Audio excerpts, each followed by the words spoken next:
अपने दोस्तों के साथ शेयर और चैनल को सब्सक्राइब करना बिल्कुल मत भूलना। आपका धन्यवाद। मम्मा, आपका कुछ नहीं होगा।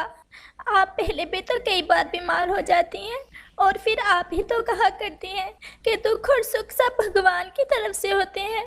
गुड़िया, मेरी बेटी, न जाने क्यों आज मेरा मन बहुत डर रहा है। मेरा क्या है मेरी जान, मैंने तो अपनी जिंदगी गुजार ली। मेरी बस यही इच्छा थी कि मेरे जीते जी तुम अपने घर की हो जाती।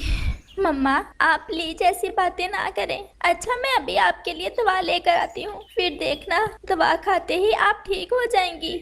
उस चिड़िया को तेज बुखार था, उसे ठंड लग गई थी और अब तो तेज बुखार के कारण उससे हिला भी नहीं जा रहा था, जिसे देख उसकी बेटी थी तो बहुत दुखी, लेकिन वो अपनी मम्मा के सामने बहादुर बनकर दिखा रही थी ताकि उसकी मम्मा हौसला न छोड़े। और फिर गुड़िया कुछ चावल लेकर बुलबुल के पास दवा लेने चली जाती है। जैसे ही वो घर से बाहर निकलती है तो वो एक पेड़ पर बैठ जाती है। उसका मन बहुत भरा हुआ था और वो जोर जोर से रोने लग जाती है। हे भगवान, मेरी मम्मा को ठीक कर दे। मेरा कौन है मेरी माँ के सिवा। मेरी मम्मा ने हमेशा दुख ही देखे हैं। मैं तो अपनी मम्मा के सामने रो भी नहीं सकती। वो खुद में हौसला पैदा करती है और फिर से उड़ती है।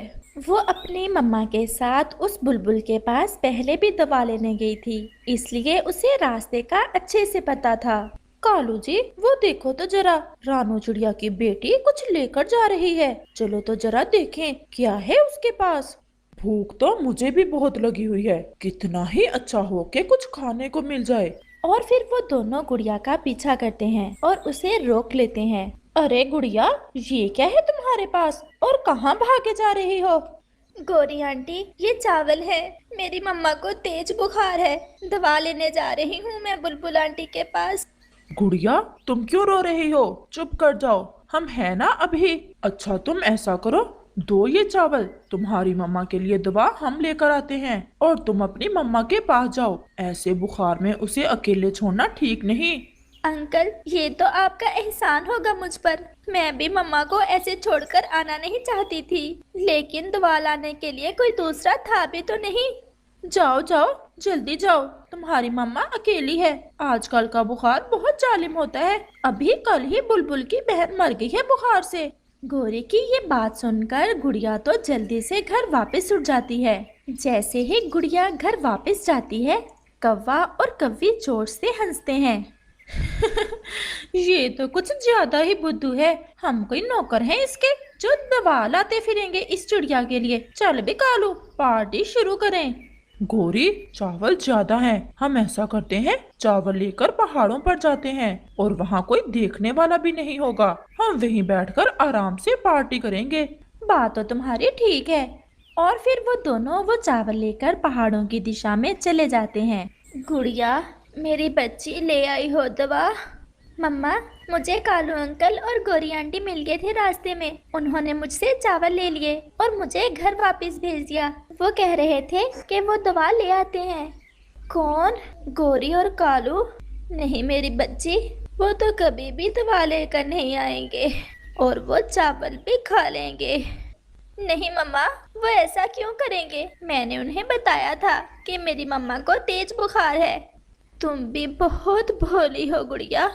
गुड़िया का मन भी डर रहा था। ये तो उसने सोचा ही ना था कि वो कौवे ऐसा भी कर सकते हैं। वाह चिड़िया वाह, कितने मजे के चावल थे। कालू, आज तो मैंने कितने दिनों बाद चावल खाए हैं। गोरी, चावल तो खा लिए हैं, अगर वो चिड़िया बुखार से मर गई तो फिर? अब याद आया तुम्हें? खाते समय तो इस तरफ ध्यान नहीं गया। अब मुझसे ऐसे पूछ रहे हो जैसे मैंने अकेली ने खाए हैं चावल। अब छोड़ो, मरती है तो मरे, अपना पेट तो भरा। और फिर शाम हो जाती है। काफी समय इंतजार के बाद गुड़िया ये जान गई थी कि उसकी मम्मा सच ही कह रही थी कि वो कौवे तो उसे उल्लू बनाकर चावल ले गए। लेकिन अब तो गुड़िया के पास घर में और कुछ भी ना था जिसे वो देकर अपनी मम्मा के लिए दवा ले आती। मम्मा, वो कौवे तो बहुत जालिम हैं। उन्हें जरा ध्यान आई। मैंने उन्हें बताया भी था कि मेरी मम्मा को तेज बुखार है। गुड़िया बेटी, तुम कबूतर के पास जाओ। और उसे जाकर सारी बात बताओ। वो जरूर तुम्हारी मदद करेगा। मेरी सांस उखड़ रही है। मम्मा, मैं अभी जाती हूँ, बस आप हौसला रखें और मैं अभी दवा का कुछ ना कुछ करती हूँ। और फिर गुड़िया वहां से कबूतर की तरफ चली जाती है। तुम अभी छोटी हो, तुम्हें अच्छे से नहीं पता कि ये गोरी और कालू कितने बड़े शैतान हैं। हमारी तो जिंदगी गुजरी है उनके साथ, हम तो उन्हें अच्छे से जानते हैं। लेकिन अंकल, मम्मा को बुखार बहुत तेज है। अगर मम्मा को दवा ना दी तो कुछ भी हो सकता है। गुड़िया, दवा के बदले देने को तो मेरे पास भी कुछ नहीं है, लेकिन हम जाते हैं बुलबुल के पास। वो भी तुम्हारी मम्मा की तरह दयालु है, वो हमें दवा जरूर देगी। अंकल जल्दी करें। और फिर कबूतर और गुड़िया बुलबुल की तरफ बुखार दूर करने वाले फूलों का रस लेने चले जाते हैं। बुलबुल बहन, हमें पता है कि आप बहुत मेहनत से दवा तैयार करती हो। एक दवा बनाने के लिए न जाने आपको कितने फूलों का रस निकालना पड़ता है।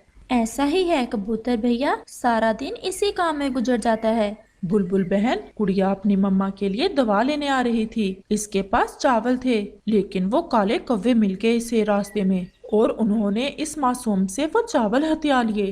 बुलबुल आंटी, आप मेरी मम्मा के लिए दवा दे दे। मैं कीमत आपको बाद में चुका दूंगी। प्लीज मेरी मम्मा को बचा लें। गुड़िया ऐसे रो रही थी। गुड़िया चुप कर जाओ, मुझे उन कौवों का अच्छे से पता है। मैं भी देख रही हूँ कि कब वो बीमार हो और कब मेरे पास आए, फिर देखूंगी मैं उन्हें। आप ये दवा ले जाएं और अपनी मम्मा को दें, कीमत भी रहने देना। तुम्हारी मम्मा मेरी भी अच्छी दोस्त है। ये सुनकर गुड़िया बहुत खुश हो जाती है। बुलबुल बहन, आपका बहुत बहुत धन्यवाद। और फिर कबूतर और गुड़िया वो दवा लेकर वापस हो लेते हैं। घर पहुंचकर गुड़िया 2 कतरे उस दवा के अपनी मम्मा के मुंह में डालती है। कबूतर भी गुड़िया के साथ ही आ जाता है। रानो, तुम तो बहुत बहादुर हो, फिर कैसे हिम्मत हारे बैठी हो? थोड़ा हौसला करो, सब ठीक हो जाएगा। अभी तो हमने अपनी गुड़िया की शादी भी करना है। बस गुड़िया का सोचकर ही तो मैं ज्यादा डर जाती हूँ। देखा नहीं आज कैसे चालाक कौवों ने मेरी मासूम बेटी से चावल हथिया लिए। रानो, ये तो अभी छोटी है, तुम भूल गई वो बात जब हम सब ने मिलकर खिचड़ी बनाई थी और फिर कालू वो सारी की सारी ही खा गया था। कबूतर की ये बात सुनकर रानो चिड़िया हंसने लग जाती है। ये देखकर तो गुड़िया की जान में जान आ जाती है। मेरी मम्मा, मेरी सुंदर मम्मा।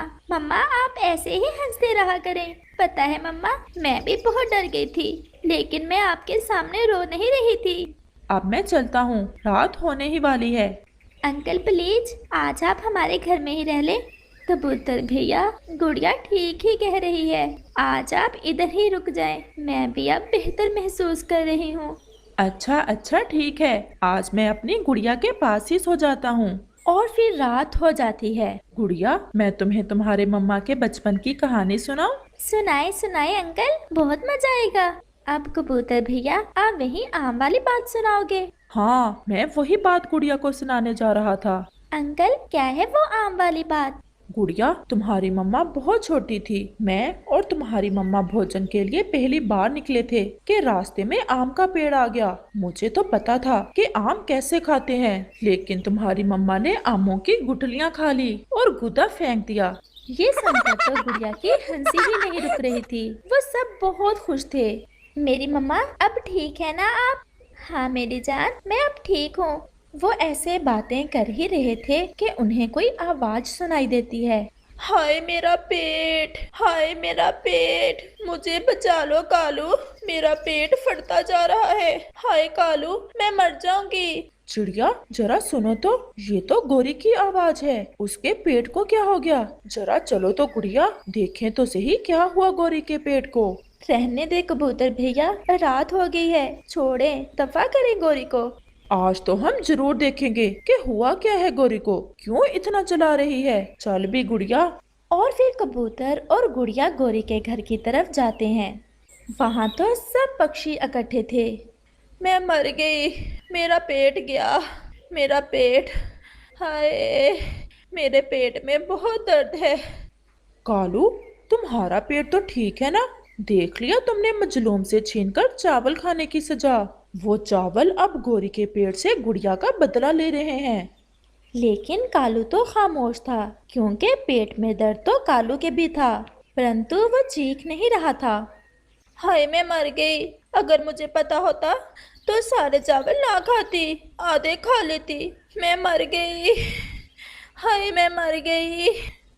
इस कहानी से हमें सीख मिलती है, दुख में दूसरों की मदद करो। जैसे कबूतर ने गुड़िया का दुख बांट लिया, क्योंकि दुख बांट लेने से कम हो जाते हैं। और अगर गोरी और कालू की तरह मजलूम पर जुल्म करोगे तो फिर पेट में दर्द तो होता है।